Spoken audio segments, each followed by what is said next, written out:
নেশামুক্তি কেন্দ্রে আক্রান্ত কর্ণধার, আবাসিকরাই শিলনোড়া দিয়ে থেতলে দিল কর্ণধারের মুখ। ঘটনায় তীব্র চাঞ্চল্য উত্তরপাড়ায়। উত্তরপাড়া নেশা মুক্তি কেন্দ্রের কর্ণধারকে শিলনোড়া দিয়ে থেতলে খুন করে পলাতক দুই আবাসিক। চাঞ্চল্যকর ঘটনার তদন্ত শুরু করেছে উত্তরপাড়া থানার পুলিশ। উত্তরপাড়া 11 নম্বর ওয়ার্ডের শান্তিনগর এলাকায় টাইম টু চেঞ্জ নামে একটি নেশা মুক্তি কেন্দ্র রয়েছে, যার কর্ণধার ছিলেন মদন রানা। পাশাপাশি মদন রানা 10 নম্বর ওয়ার্ডের তৃণমূল কাউন্সিলরের প্রাক্তন স্বামী। শুক্রবার ভোরে নেশা মুক্তি কেন্দ্রের দুই আবাসিক মদনকে শিলনোড়া দিয়ে থেতলে খুন করে বলে অভিযোগ। অন্য এক আবাসিককেও মারধর করে পালিয়ে যায় তারা। আমাকে আজ যখন আমরা দরজা ভেঙে ঢুকেছি ভিতরে, তখন আমাকে ওকে ধরতে গেছি আমরা, তো আমাকে আর রাহুল নামে ছেলেটাকে মেরেছে। ওরা কি পালিয়ে গেল আপনাদের সামনেই? হ্যাঁ, আমাদের সামনে। আমরা তো আবার আমাকে মেরেছে আর রাহুলকে মেরেছে, আমরা সব আবার ভিতরে ঢুকে গেলাম ভয় ঠেলাতে কি মেরে দিলে জান থেকে।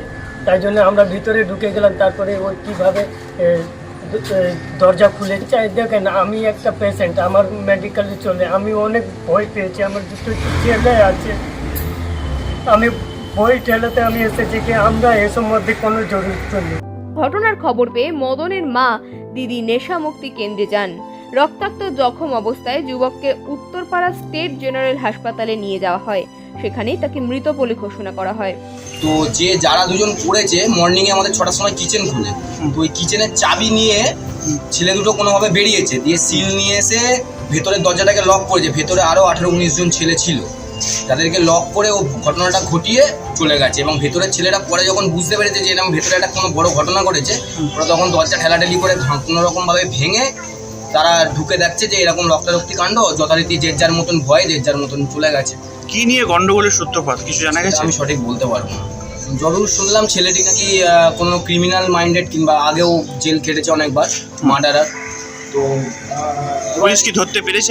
এখনো পর্যন্ত কাউকে ধরতে পারেনি, কারণ সেন্টারে তো সেইভাবে কেউ ছিলই না। সিসি ক্যামেরা কি ছিল? ক্যামেরা অবশ্যই আছে, সেটাই আমরা পুলিশ প্রশাসনকেও আমরা জানিয়েছি যে অবশ্যই সিসি ক্যামেরাটা যাতে চেক করা হয়। মদন রানা এর আগে প্রতারণার অভিযোগে গ্রেপ্তার হয়েছিলেন। তিনি নিজেও নেশা করতেন। বছর 5 আগে এই উত্তরপাড়ার একটি বাড়ি ভাড়া নিয়ে নেশা মুক্তি কেন্দ্র খোলেন। মদনের দিদি নন্দিতা ভার্মা বলেন, 6:45 নাগাদ খবর পাই ভাইকে মারধর করা হয়েছে। তারপর সেন্টারে এসে আমরা দেখি রক্তাক্ত অবস্থায় পড়ে আছে। তখন আমার ভাইয়ের শ্বাস চলছিল, শুধু মাথায় আঘাত করেছে, শরীরে কিছু করেনি।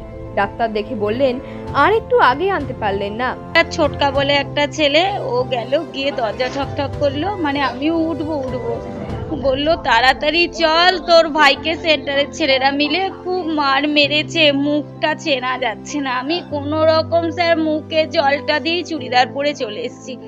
আমি আসাতে আমার ভাই নিঃশ্বাস নিচ্ছিল, নাক ডাকছিল, কষ্ট হচ্ছে ওর, রক্তে রক্তে ভর্তি, বালিশ টালিশ সব ভিজে গেছে, কিন্তু কোনো কথা বলতে পারছে না আমার ভাই। একখানা পাটা, শিলনোড়া, ওগুলো সব দিয়ে মেরেছে, এখানে ফাটিয়ে দিয়েছে, এখানে ফাটিয়ে দিয়েছে, শুধু মাথাটা আর মুখটা, দেহতে কিচ্ছু হয়নি, সব শরীর ভালো, শুধু এই মুখটা চেনা যাচ্ছে না স্যার। এমন ভাবে মেরেছে, আমার ভাই তো ভারী শরীর, এই ফুলে গেছে মুখটা, রক্ত রে রক্ত রে। আর এইটা আমরা রাজবাড়ি নিয়ে গেলাম স্যার। আমি ভাইকে সমানে ভাই ভাই এ ভাই ভাই ভাই তো আওয়াজ ছাড়াই নেই, কোনো কথাই বলেনি। ঘটনার পর নেশা মুক্তি কেন্দ্রের 20 থেকে 22 জন আবাসিক কেন্দ্র ছেড়ে ফিরে যায়। পুলিশ সূত্রে জানা গেছে, অভিযুক্ত আবাসিকরা পুজোর আগে বাড়ি যেতে চাইছিল, তাদের ছাড়তে রাজি ছিল না মদন, তাই নিয়ে বচসা হয়। আজ ভোরে রান্নাঘরের চাবি খুলে শিলনোড়া নিয়ে এসে নেশামুক্তি কেন্দ্রের মালিকের ওপর চড়ায় হয় অভিযুক্ত আবাসিকরা। সিসিটিভি ফুটেজ খতিয়ে দেখে তদন্ত করছে পুলিশ। অভিযুক্তদের বাড়ি দমদম বেলঘরিয়া এলাকায় বলে জানা গেছে। তাদের গ্রেপ্তার করতে তৎপর হয়েছে পুলিশ। ব্যুরো রিপোর্ট, সময়ের বার্তা ডিজিটাল। সময় বার্তা ডিজিটালের প্রতিবেদন আপনাদের কেমন লাগছে অবশ্যই কমেন্ট করবেন। এই ধরনের প্রতিবেদন আরও পেতে অবশ্যই ইউটিউবে সাবস্ক্রাইব এবং ফেসবুকে ফলো করবেন। বেল আইকনটা কিন্তু অবশ্যই প্রেস করবেন।